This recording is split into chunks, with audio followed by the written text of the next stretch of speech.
I only came home to grab my laptop charger, but found 88 kids screaming happy birthday.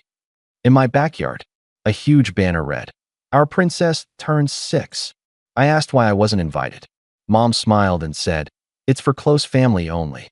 Then she added, "Your card covered the $13,800. Consider it a gift." I just stared at her, unlocked my phone, and said 5 words. Minutes later, "My name is Nate. I'm 28. Oldest child. IT guy who fixes other people's messes for a living and, apparently, for a family hobby.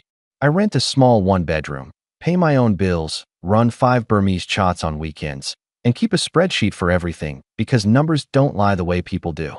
In my family, I'm the background one. Not a black sheep, just the person you don't tag in photos. My sister Grace is the golden one, younger by 3 years. Big laugh, big plans, small attention span. Mom calls her our sunshine. Dad calls me reliable in the tone you use for a kitchen appliance. I grew up being the kid who held the camera. If Grace got an A-, it was, "She's brilliant." If I got straight A's, it was, "Good. Keep it up." When Mom wanted her phone backed up, she texted me, "Urgent."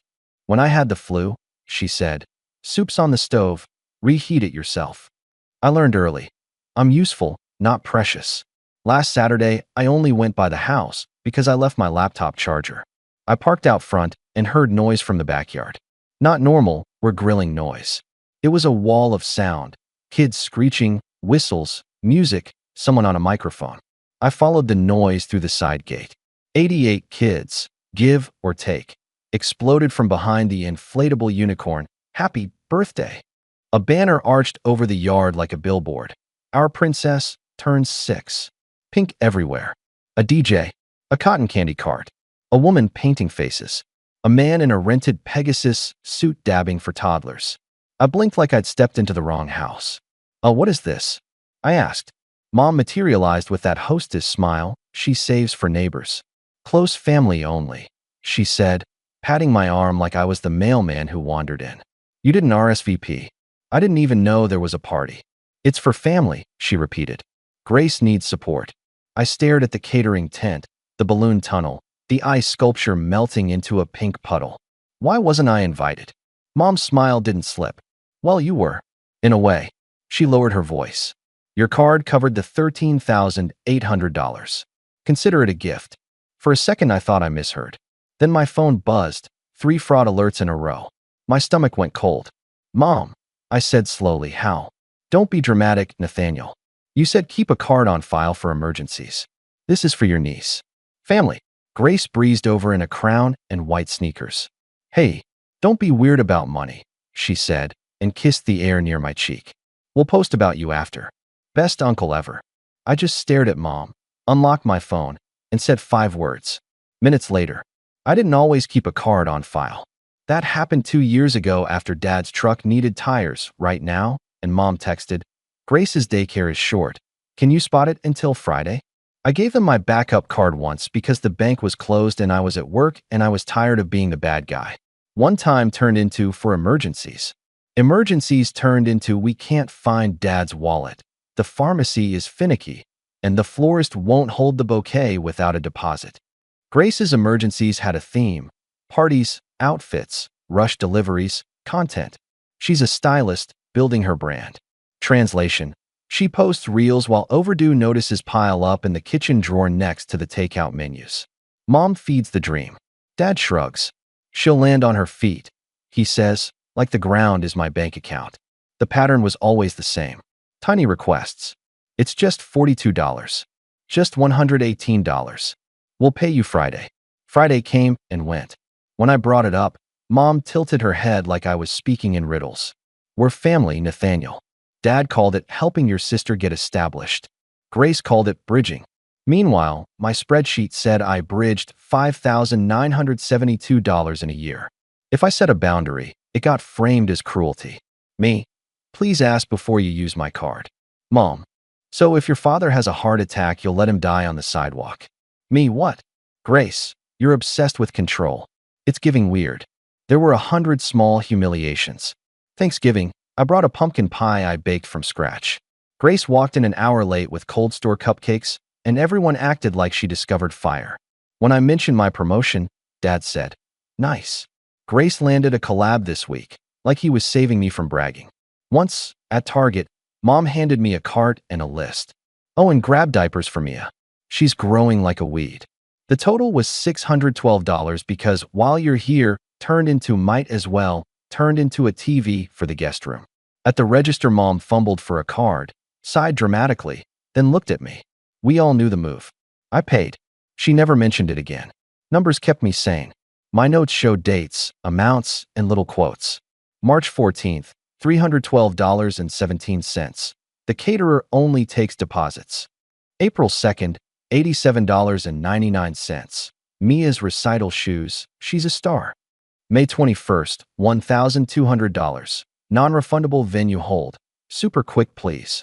When I tried to tally and send a neat text with totals, Mom called within seconds. "We don't nickel and dime each other." "We do when it's my dime," I said. "Watch your tone." Around the same time, the stakes got higher. Grace announced private kindergarten. Tuition breakdown arrived in the family group chat like a weather alert. $21,000 a year.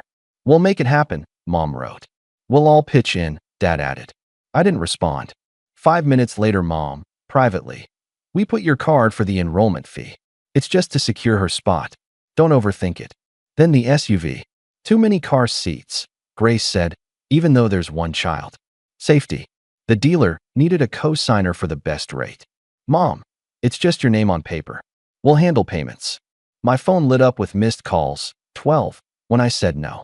"You're trying to sabotage your sister," Mom said. "You don't want her to have nice things. I want me to not live on a financial cliff because you treat my limit like your lifestyle," I said. Dad's take: "It's pride, son.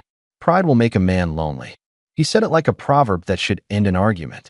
I kept a log of everything because it was the only proof I wasn't imagining it. When I scrolled back, I saw the earliest entry, September 7th. "Mom, keep a card on file for emergencies." Me: "Okay, but text first." No one ever texted first. What really clicked things into place were the tiny slips. Grace asked to borrow my denim jacket for a shoot, then posted a story tagging a luxury hotel, writing, "Manifesting is real." Mom casually dropped that she booked a petting zoo for Mia because childhood is short.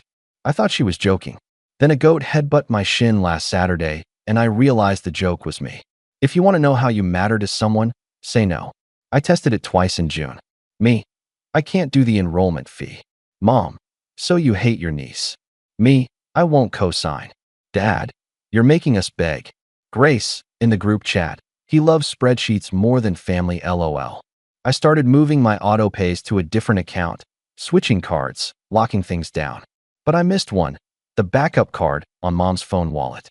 The one for emergencies. The one that fed a unicorn castle and a DJ with a smoke machine. So last Saturday, when Mom smiled at me in a forest of cotton candy, I wasn't surprised she had no shame. I was surprised how calm I felt.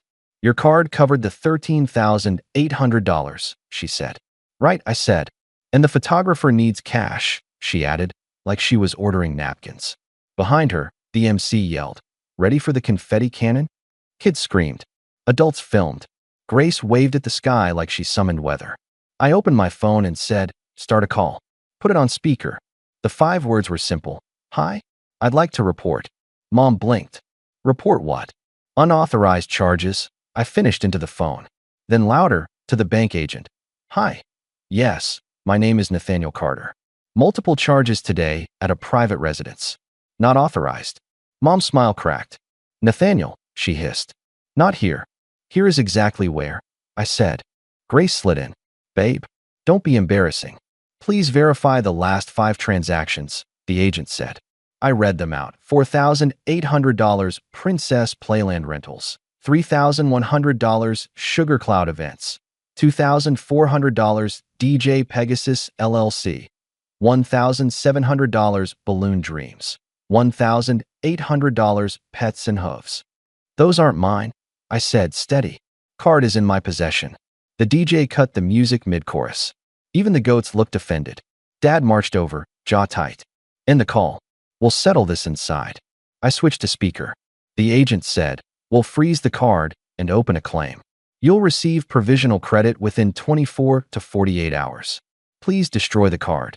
Thanks, I said. I took a pair of kitchen shears from the dessert table, snipped the card in half, and set the pieces on a napkin. Gasps.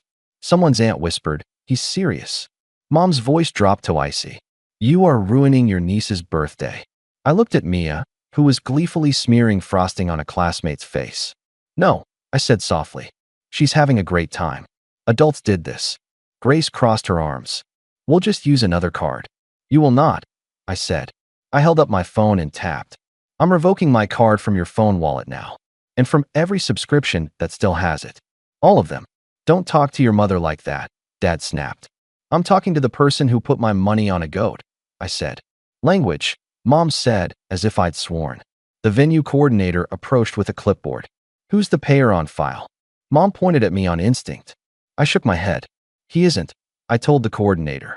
"Charges placed without authorization. My bank has a claim open already. You'll need payment from the person who signed the event contract."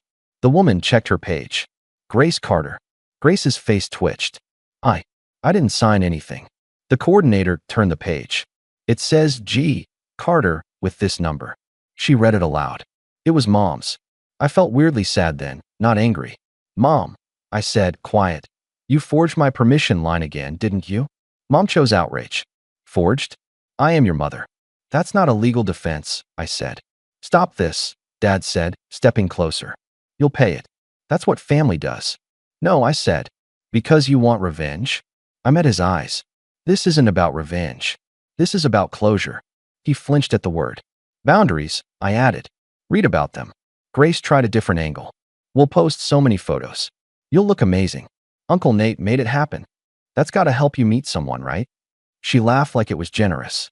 "Refund requests will go out to each vendor," I said to the coordinator. "If they want to fight it, they can call my bank with the case number." "Sir, could we?" she began. "And Mia can keep the cake," I added, "because she is 6. Mom's face hardened. "You'll regret humiliating us." I checked my watch. "You have 2 options. Settle with your own money, or scale the party to what you can pay for." I looked at the DJ. "Do you take Zelle?" He shrugged. "Maybe they can afford an hour, not 4. Dad's voice rose. "You think you're better because you have a salary?" "I think I'm allowed to own what I earn," I said. The coordinator exhaled. "Okay, we'll pause services until payment is sorted." She gestured to the DJ, the cotton candy cart, the face painter. Like dominoes, the party stuttered. Music stopped. The pink fog machine sighed into silence. Kids booed. Parents murmured. Grace spun to Mom. "Fix it." Mom spun to me. "Fix it." "I did," I said. I turned to leave, then paused. "One more thing. Take my card off any app, wallet, or subscription connected to you. Right now? If I see one more charge, I will file a police report." "Identity theft." "You wouldn't," Mom said. "I would," I said. "Calm. And I'll mean every word." I picked up my laptop charger from the kitchen counter where I'd left it, tucked it into my backpack, and walked out through the balloon tunnel like it was a car wash for grown-ups who were done being used. By the time I hit the street, my phone was lighting up like a slot machine. 9 missed calls from Mom. 6 from Dad. 14 from Grace. 3 texts from unknown numbers that turned out to be party vendors. "We need to confirm status." I sent each of them the bank's claim number and the image of the cut card. "Not my authorization. Contact the signer." Then I turned my phone face down on the passenger seat and drove home. I'm not going to pretend I felt heroic. I felt shaky, like I'd just stepped off a moving treadmill. I made pasta, burned the garlic, opened a window. I sat at my tiny table and clicked through bank settings. New passwords. 2-factor. Removed Mom's iCloud from all family share places it had no business being.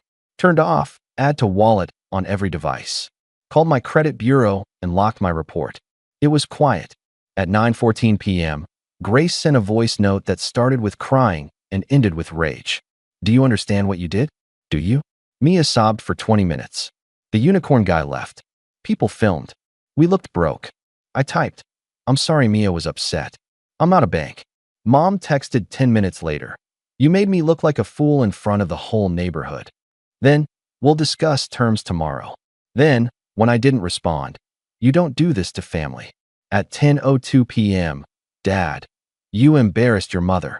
At 10:07 p.m., again, You owe us an apology.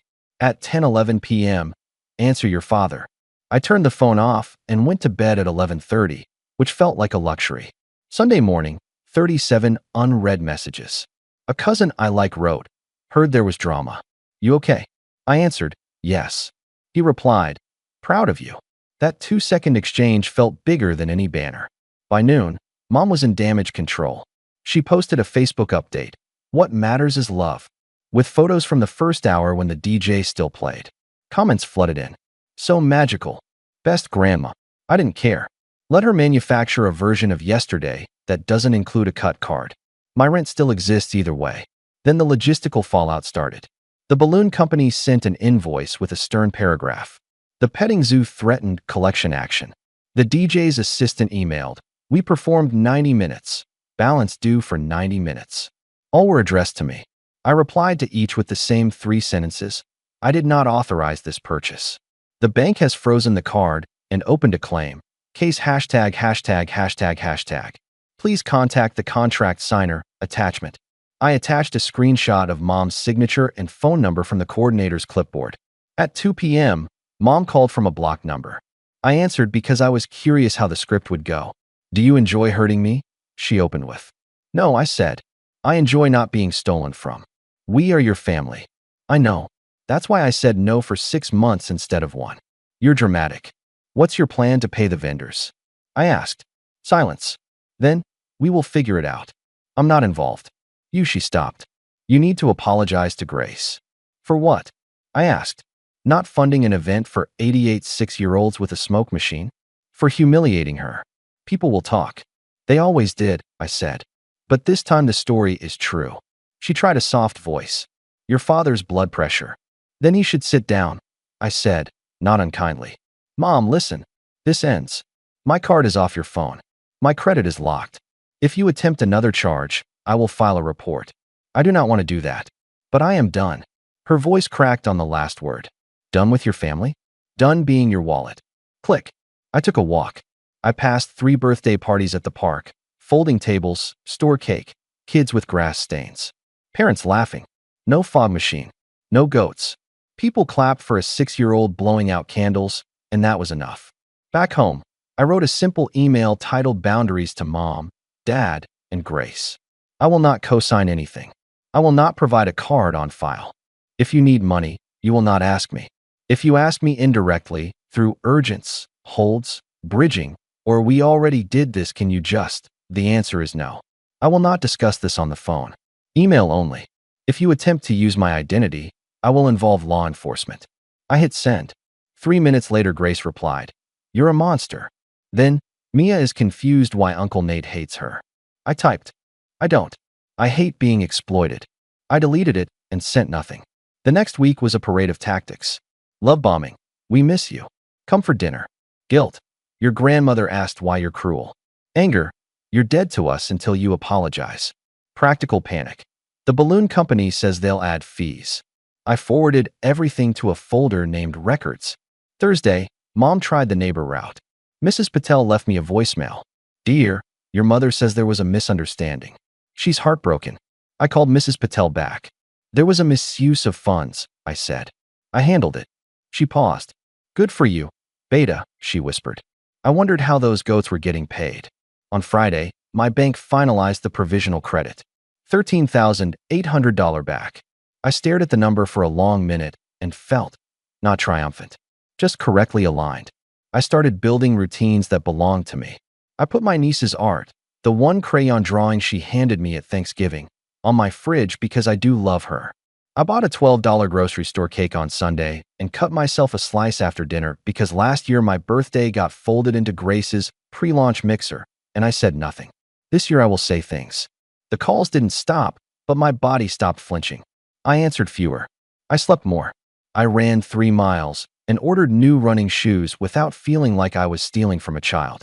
I said yes to trivia night when a friend texted come out. It felt small and enormous. Tuesday morning, I got a short email from Dad. Your mother is upset. You need to make this right. I drafted and redrafted 15 replies. I sent 2 sentences. I love you. I will not be used. He wrote back, if you loved us, you'd pay. I closed my laptop and went to work. A week later, I met with my therapist and told her everything in a flat voice like a report. I said 5 words, I said, and then I kept saying no. She smiled. It wasn't the 5 words, she said. It was you believing yourself.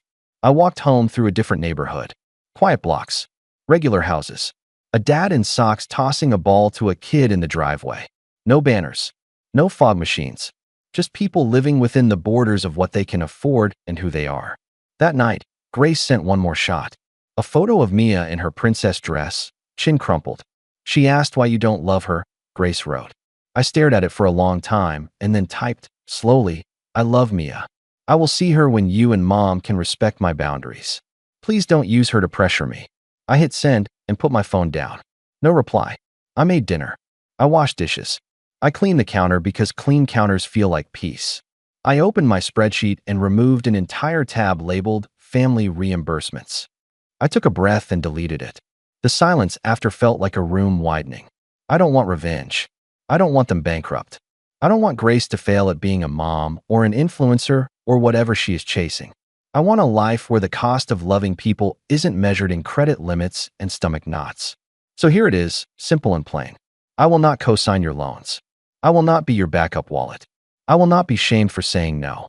If you try to spend my money without my permission, I will treat it as theft and act accordingly. If that means some people stop calling, then the truth is we were only connected by a card. I'm not waiting for an apology, though I'd accept one. I'm not writing this to rally anybody or teach a lesson. I'm writing it because a week ago I stood in a backyard under a banner that said our princess turned 6, while my mother told me, close family only, and handed me the bill. And I realized I had been standing outside the velvet rope of my own life for years, waiting for an invitation that wasn't coming.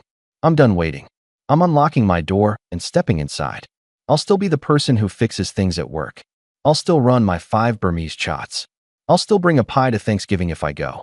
I'll still love my niece. And I will keep my boundaries without raising my voice, without keeping score, without posting about it, without turning it into a war. This isn't about revenge. This is about closure. I'm not the appliance in the corner anymore. I'm a person with a PIN number and a spine. And I'm not giving either to anyone.